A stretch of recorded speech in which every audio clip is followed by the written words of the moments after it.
Welcome to my YouTube channel, Jesse Dudek, Christian, mental health with a Christian perspective. You know, I see a lot of things on social media and YouTube and all these different things about self-help and, people making themselves into their own gods because you can do it and this and that. And I get it. But, I believed in Christ since I was 5 years old. I was an addict for 20 years and there was nothing. Like I used to do shots of heroin and meth in my neck. Like there was nothing stopping me from my addiction, from my crime, 5-time felon. Like there was nothing stopping me. I was hopeless. I was done. I tried everything in the book. I tried multiple times to quit and go to meetings and do this and that. And I couldn't do anything about it. And I used to cry out to God. Like, why not? What's going on? What can I do?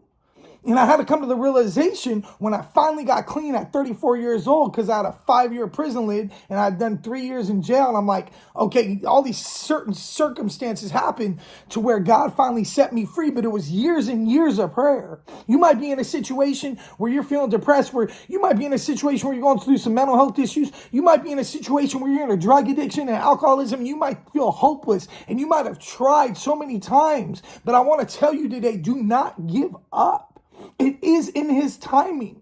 But you got to understand there is a spiritual world out there. There is principalities and principles and demons and dominions. And there is gods and all this evil stuff, right? Like evil is a guarantee, right? Like people believe in the devil, but they don't believe in God, right? Like evil is a guarantee. There is a spiritual realm.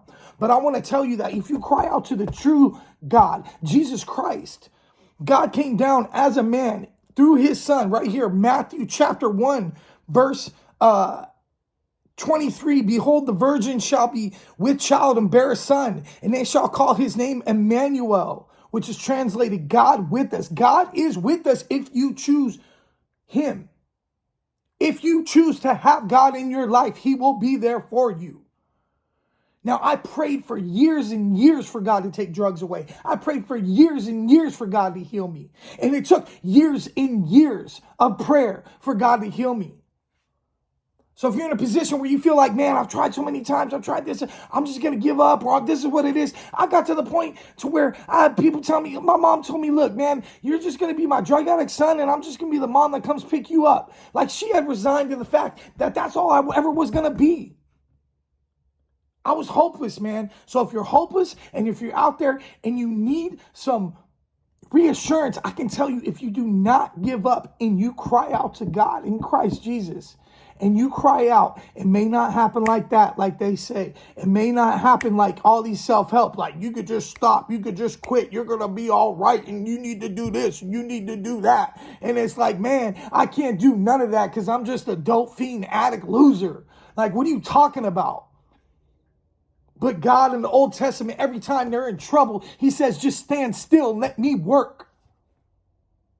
I had a friend who we would get loaded and he would pray. And a lot of people can look at that like, man, why are you praying when you're drunk? Why are you praying when you're loaded? That's blasphemous. Well, I'll tell you what, now he's 10, 12 years clean and sober, ain't done no drugs or alcohol for over 10 years, a believer in Christ. So I guess God heard those prayers. And God will hear yours too. Just don't give up, man. Just don't give up. There's so much mental health and addiction and issues out there. Do not give up on yourself and do not give up on God. God bless.